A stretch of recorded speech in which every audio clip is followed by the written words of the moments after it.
Hey guys, just as a heads up, Mr. Jacobs says that the show is about to start. Is everything back here ready? All set, Violet. Radios switched on? Just did that now. How about costumes? And scripts? You got those too, right? It's not my first drama show, Violet. I know what I'm doing. Just checking. Sheesh. Stand by for curtain. So, how many drama shows have you been in, Artie? Oh, I lost count, Chelsea. Pretty much, if Mr. Jacobs has been putting them on, I've been acting in them. And they've always been the same? Yeah, we charge people for tickets, we play a few radio programs, and act out some of our favorite drama shows.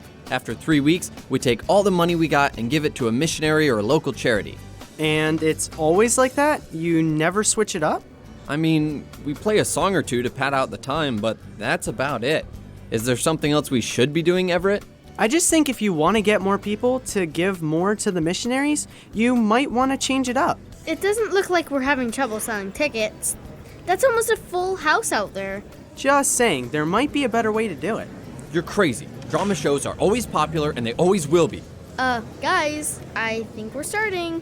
Look, Artie, I know you've been doing this forever, but use your imagination. We could have a Help the Missionaries laser tag tournament, or maybe a carnival. It's good the way it is. We don't need to change it. God's used it in the past, and he'll keep using it until I'm as old as Mr. Jacobs. I told you, our microphones are on. Well, I'm not sure what that was about, but as the oldest member of our team here, I want to thank you all for coming out and joining us for our first of 3 drama shows. As Artie said, God's been using this event to help spread his love around the world, and as long as he keeps doing so, we'll keep performing. And so, without further delay, let's start things off. And now, from the garage of Lionel Jacobs comes the excellent drama, The Two Forest Rangers, an adaptation of a couple biblical teachings about compassion.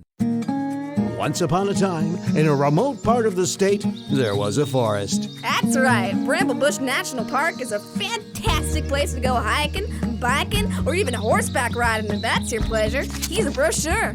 On the day of our story, a hiker decided she and her dog would enjoy exploring the trails and gorges that Bramblebush had to offer. Come on, buddy. Let me put on your leash. Good boy. They had a wonderful time discovering the hidden creeks, the sheltered clearings, and walking along the edge of the ravines. It's so nice here. Though this ground here feels a little... Whoa! Suddenly, a loose section of the ledge gave way and the hiker fell to the bottom of the gorge. Actually, I didn't. My foot is stuck in this root. Nope. Not going anywhere. This is a problem. Seeing his master's plight, the dog ran to get help. After running for a few minutes, he came upon a park ranger. What is it, boy? Is Timmy stuck in the well again? No? Oh, the ravine? A collapse? You'd better show me. And so the dog led her to the place where his master still dangled. Oh my! You look like you're in trouble. You think? A little help? I hope you can make it. Good luck. Best wishes and everything. Try to be less stuck, I guess. Do you have a rope or something you could throw me? Maybe climb down here and give me a hand? Climb down there? I mean, I would, but I just pressed this ranger uniform and these medals and patches are really hard to keep clean, you understand? Ranger Gloria, what's going on here? Oh, hi, Ranger Susan. I was just helping this poor stuck hiker. Stuck? Oh my word, are you okay? Gonna be honest, I've been better. No kidding. Here, let me climb down and help you. Tie this off for me, Gloria. Tie it off? You know, to a tree or something? I don't know. I just did my nails and... For goodness sake, I'll do it. And with that, Ranger Susan made her way down the cliffside. Don't worry, I'll get you. You're gonna be okay. Hurry! I'm slipping! No, you aren't. Not with me on the job. Just loop this around your waist. It took some doing, but before long, everyone was safe and sound.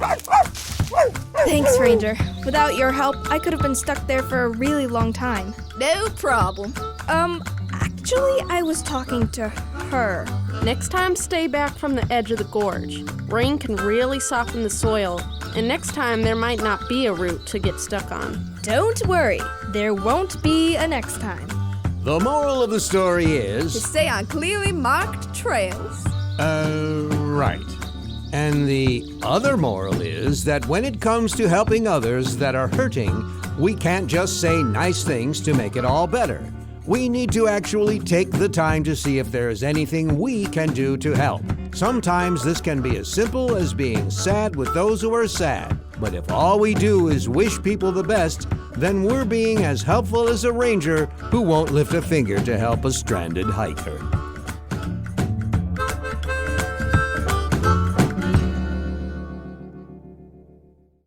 And now, from the garage of Lionel Jacobs comes the constructive drama, The Two Castles, an adapted biblical parable about wisdom.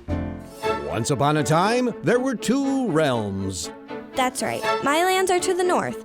We have sandy beaches and rocky mountains, and people here live happy, peaceful lives. Hey, us too, except we have rocky beaches and sandy mountains. Sandy mountains? Some people call them dunes, but sand mountains sounds better. If you say so. One day, both rulers thought the same thought. You know, my realm sure would be in trouble If some bad guys came and tried to take it over. I should go to castle school. To castle school. And so, they boarded ships and went to learn. Welcome, class, to your first day of Castle Construction 101. Here's your syllabus, an abacus, and a wooden truss. You'll need all three to pass this course. Wow, this truss is really heavy. Excellent observation, Your Highness. I see we've got the best and brightest this semester. If you'll turn to Chapter 3 in your textbooks, we'll begin with foundations. Sand is bad, rock is good. What about Chapter 1 and 2? Those are just bibliographies. MLA hasn't been invented yet. Oh, okay. Do you know what she's talking about? Nope, just take notes. We can figure it out later. And so, the two rulers spent the next 4 years learning about castles, as well as going into crippling debt. At least we've got our diplomas now. Totally worth it. Graduates, I had my doubts about you coming in, but I'm happy to say my fears were justified. Go now and use what you have learned, or more importantly, what you were supposed to learn. When the rulers returned home, they looked at all their school notes and started planning their castles. All right. First step, find a rocky area for a foundation. Man, this is so confusing. I'm just gonna wing it. What would be the coolest place to build? But of course, the sand mountains. Construction went smoothly, and it was only a few years before the new castles were completed. Not bad if I do say so myself. These rocky mountains are a great place to have a castle. It looks like it might storm soon. Better get inside before I get soaked. And indeed, the rain did come. The wind blew, the rivers rose, but because it was built on a good foundation, the castle in the mountains stood firm. That's great. Not your castle. What do you mean? My castle's in the mountains. Those are sand dunes, my friend. Tomato potato. The rains fell, the winds blew, and the rivers rose, and to no one's surprise, the castle built on the sand collapsed. No!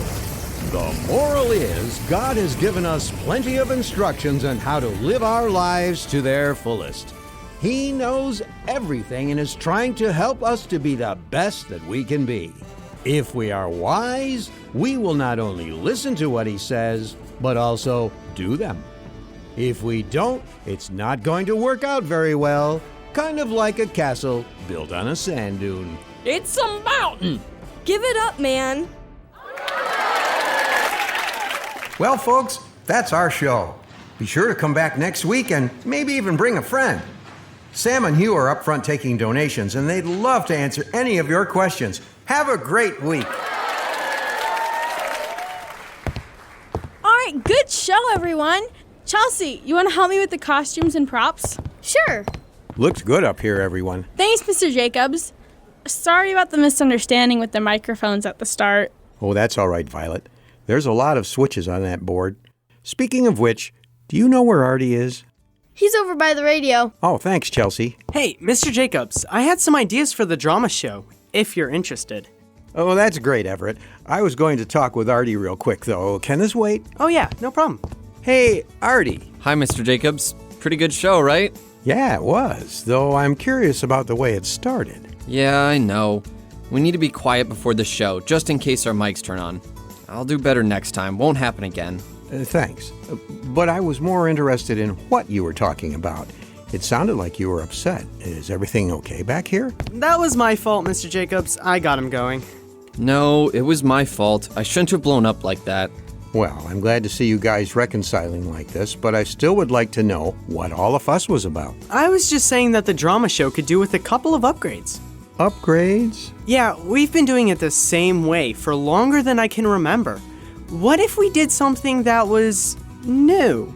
And I was explaining that it didn't need to be fixed if it still worked. Interesting thoughts. And you know, churches all over the world, for pretty much as long as there's been a church, have discussed whether or not they need to change the way they serve God, or if they needed to stick to the way they've always done it. But there's gotta be a right answer, right? That would make it simpler, Everett, but that's not what I find in the Bible. The only instructions I can find in the Bible on how we're supposed to serve God are to do it out of love and make sure that it's not against what God has told us. In 1 Corinthians 9, the Apostle Paul was determined to share God's love with others, and so he changed the way he told people about Jesus to fit the way each of them would understand and listen. Okay, so what would that look like today? Well, let's take Everett's idea. Some people might not like coming to watch dramas and listen to programs. So instead, we might do something different for them. But whatever we do, we need to do it well, because in the end, we're really working for God. Colossians 3:23. Whoa, when did you girls get here? We've been here a while. Yeah, everyone's pretty much gone. Can we go now, Mr. Jacobs? Sure. See you next week, kids. Almost forgot. We've got to turn off the radio. Oh yeah, good catch, Chelsea.